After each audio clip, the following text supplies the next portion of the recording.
Il dit: qu'Allah nous garde de prendre un autre que celui chez qui nous avons trouvé notre bien. Nous serions alors vraiment injustes. Puis, lorsqu'ils eurent perdu tout espoir de ramener Benyamin, ils se concertèrent en secret. Leur aîné dit: ne savez-vous pas que votre père a pris de vous un engagement formel au nom d'Allah, et que déjà vous y avez manqué autrefois à propos de Joseph?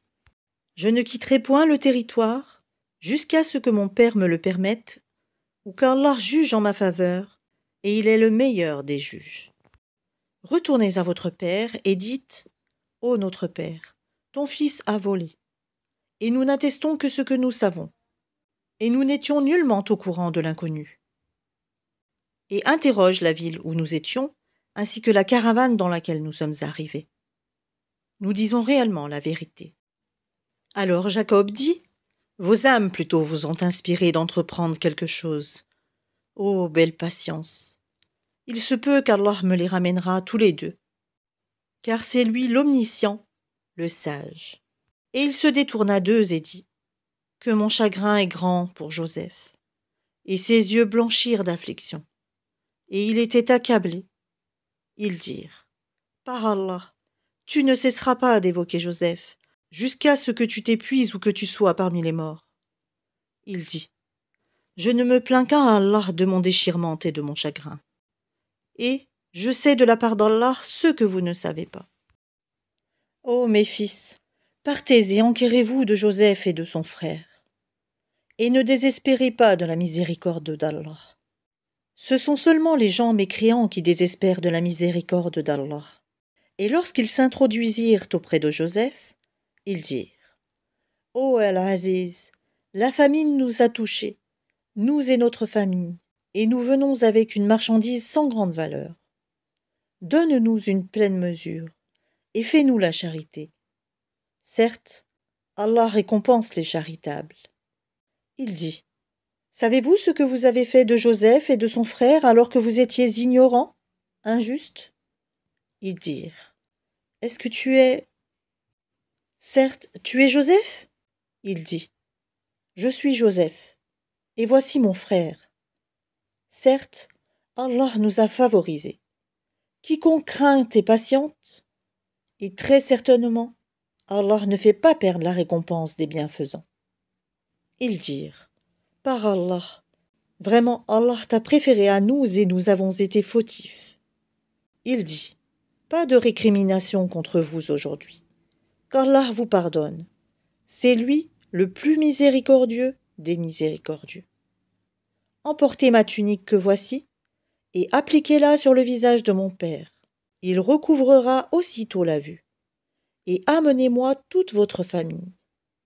Et dès que la caravane franchit la frontière de Canaan, leur père dit: je décèle certes l'odeur de Joseph, même si vous dites que je radote.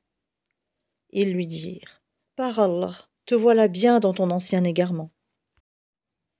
Puis quand arriva le porteur de bonne annonce, il appliqua la tunique sur le visage de Jacob. Celui-ci recouvra aussitôt la vue, et dit: ne vous ai-je pas dit que je sais, par Allah, ce que vous ne savez pas? Ils dirent: ô notre Père, implore pour nous la rémission de nos péchés. Nous étions vraiment fautifs. Il dit: j'implorerai pour vous le pardon de mon Seigneur, car c'est lui le pardonneur, le très miséricordieux. Lorsqu'ils s'introduisirent auprès de Joseph, celui-ci accueillit ses pères et mères et leur dit: entrez en Égypte, en toute sécurité, si Allah le veut. Et il éleva ses parents sur le trône, et tous tombèrent devant lui, prosternés. Et il dit: ô mon père, voilà l'interprétation de mon rêve de jadis. Allah l'a bel et bien réalisé. Et il m'a certainement fait du bien quand il m'a fait sortir de prison, et qu'il vous a fait venir de la campagne, du désert, après que le diable ait suscité la discorde entre mes frères et moi. Mon Seigneur est plein de douceur pour ce qu'il veut. Et c'est lui, l'omniscient, le sage. Ô mon Seigneur, tu m'as donné du pouvoir et m'as enseigné l'interprétation des rêves. C'est toi le Créateur des cieux et de la terre. Tu es mon patron, ici-bas et dans l'au-delà. Fais-moi mourir en parfaite soumission, et fais-moi rejoindre les vertueux. Ce sont là des récits inconnus que nous te révélons. Et tu n'étais pas auprès d'eux quand ils se mirent d'accord pour comploter. Et la plupart des gens ne sont pas croyants, malgré ton désir ardent.